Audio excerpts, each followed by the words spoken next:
boqor Cabdilaahi Maxamed Cabdi Yuusuf oo kamid ah madax dhaqameedka Jamhuuriyadda Soomaaliland ee ka soo jeeda gobolka Saaxil in muddo ahna ku maqnaa qurbaha ayaa dhaliilay siyaasadda arrimaha dibadda ee Jamhuuriyadda Soomaaliland iyo nidaamka soo dhaweynta madaxweynaha Jamhuuriyadda Soomaaliland marka uu baxo dalka dibadiisa sidoo kalena waxa uu fariin u diray ururka qaramada midoobay iyo siyaasiyiinta Jamhuuriyadda Soomaaliland dhammaan ummadda reer Soomaaliland iyo shacabka reer Soomaaliland iyo siyaasiyiinta inta muxaafidka iyo inta mucaaradka اعتراف كيد عدور تقوى United Nation إن United Nation حق وحنا نقول لأن هدي أنا شعب كغير سومالنا أنا هاي دولة دستي لا تقسم نورد سوتشتي إن أي مدحوينها شرفت له أي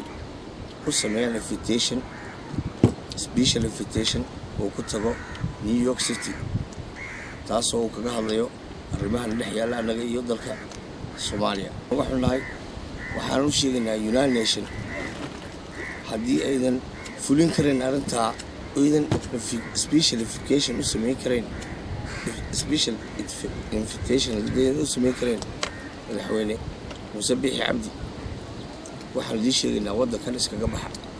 annagoo shacabka afka shacabkana ku hadlay anigoo afka shacabka ku hadlay waxaan leeyahay wadankan idin ma anfaco iskaga baxa ma aha wadan Photoshop la galo maaha wadan waxa way 28 sanadood waxa hortaagneedeen maalin walba in annaga la ictiraafo shan madaxweynaha isbedelay shanta madaxweyne isbedelay darajooyin bay kala leeyihiin ciidanku haykal dawladnimo oo noo haray maanta ma jiro waxaan adduunka oo dhan cadeynaynaa wax la yiraahdo United Nation oo haba yaraatee ay annaga noo qabatay inayna dhistoor garayso mooyaane ama mayd Muqdisho oo mayd 28 sanadood mayda silsilada lugta noogu xidho ayna tiraada la suga Muqdisho ma aha mid hadasha Muqdisho waa meel dhimatay Muqdishona ma aha meel bini'aadanka nooli oo xitaa ku noolaan karo Soomaaliland waa dal jira waa dalkeedii waa ciideedii hooyo waxaan u sheegnaa United Nation hadii aanay madaxweynaha sharafta leh Musabixi Cabdi aanay ku macsuumeyn New York City xafiiska guud ee United Nation oo arrinkiisa boqor Cabdilaahi oo hadalkiisa sii wata ayaa waxa uu fariin u diray shacabka Jamhuuriyadda Soomaaliland si ay horumar u gaarsiin lahaayeen dalkooda waxaana hadaladiisa kamid ahaa in wadankeena u horumarin karnaa horumarku wuxuu ku yimaadaa laba siyaabo shacabka iyo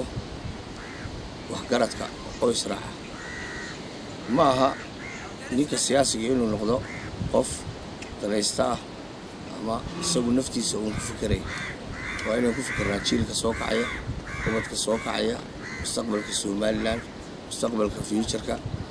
dalka Soomaaliland intaasoo kun oo ciyaala intaasoo kun oo dhalinyaro ayaa ka soo baxaya jaamacada dhameynaya sidee shaqo loogu abuuri karaa sidee loo horumarin karaa fikirkoodu waa inuu noqdaa mid mucaarad iyo mid muxaafidaba inay gacmaha isqabsadaan sidee dalka loo horumarin lahaayeen ay ku fikiraan ma aha inay ku fikiraan inay dhexdooda maalin walba iyagoo iska caayaan taas laftigeeda waxaan leenahay shame on you aad baan Ismaan Ali Real TV